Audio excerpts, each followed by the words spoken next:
major layoff at Disney and some big news about Justin Bieber's Coachella performance. Yes, everybody talking about it. Variety's director of features, Emily Longeretta, is here to talk about that and so much more. All right. I was talking about this yesterday. I'm starting to get really concerned. It's like every day we're hearing about these huge job cuts. Really scary. The latest, of course, is Disney. There's thousands of people were laid off yesterday, and I was it's still surprised by going. some of the positions. Yes, absolutely. I know that Marvel Studios is one of the ones that got cut a lot of, but a lot of publicity, a lot of, behind the scenes people. I mean, we talk about this all the time. There's a lot of work that goes into making this incredible content that we all love but to like enjoy. public relations got cut? A lot of public relations. A lot of my friends were laid off. A lot of teams were cut by massive amounts. So a lot of the whole point of Disney is now that they are saying is they want to streamline their jobs. They want to give a lot more work to a lot less people. So it's a lot. So I just want to remind everyone to have a little grace for people because people are going to be doing a lot of work and be very busy. Yeah, well, that's true. They're not making any more money, let's be honest. I know, that's true. Yeah. Well, Emily, up next, Lena Dunham talking about her toxic relationship with Adam Driver on the set of Girls. Well, it's not just this part of there's been a lot coming out. This book is very, very intense. So her book, Fame Sick, just came out, and she's not holding back. She talks a lot about her relationship with Adam Driver, who obviously was her co-star on the show, but she was also the creator of the show. She directed a lot of the episodes.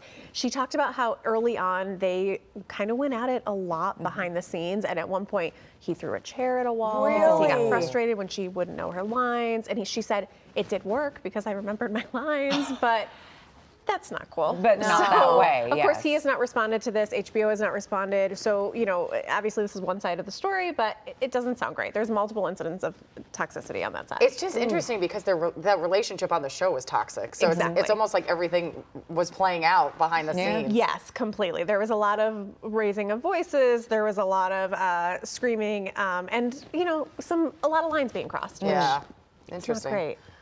Last but not least, Justin Bieber. This is a fun one, guys. This Coachella performance has been, I feel like it's been everywhere. I can't get away with it. I feel like I was there because I've seen it all over social media. And isn't it better to watch it online and not have to camp? Yeah, exactly. Of course, a lot of people have been talking about it because he sat on stage and played, looked up himself on YouTube, played old and new songs and performed some of them.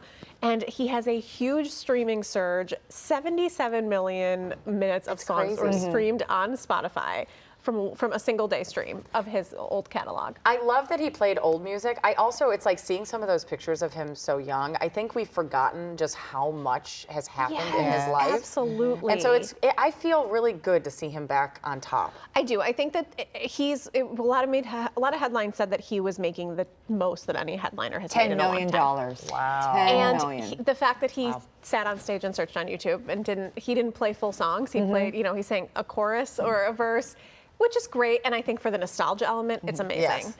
But that's not a full really headline performance. But honestly, Emily, what's the outrage here? Why are people so upset? I think because they pay a lot of money. People pay thousands of dollars to go to Coachella and want to see him do a full performance. You can watching someone look up songs on YouTube isn't a full performance. In my opinion. I mean, we saw Sabrina Carpenter was the other headliner, and she went all out. Had a huge set. So there are two different ways to do it, and he still entertained people. So and people are happy about that. But it's a really big stage to just kind of do that, which you could have done at home. Gotcha. Okay, all right. Makes sense. Well, Emily Longeretta, thank you from Variety. You can find more information about Emily and Variety by going to cbsla.com and clicking Seen on TV.